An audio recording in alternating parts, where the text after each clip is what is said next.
Okay, question number 34, which is from computer organization. I am reading out this question for you.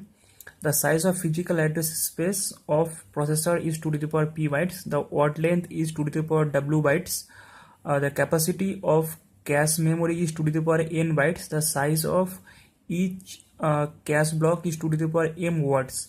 For k-way set associative cache memory, the length of tag fields is.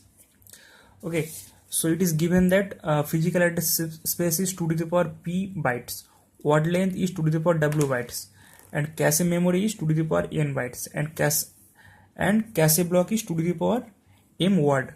So so it is 2 to the power m word. So that is 2 to the power m by 2 to the power w equal to 2 to the power m minus w bytes. And let tag size is equal to 2 to the power x byte. So the number of block in the cache will be 2 to the power n minus w minus m, and it is given that it is k-way set associative. So number of set will be 2 to the power n minus w minus m by k set bit. That is equal to, we will get this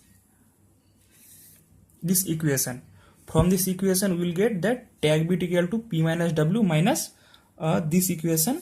If we simplify this, we will get this equation, that is option B. So for this question, the answer is option B. Thank you.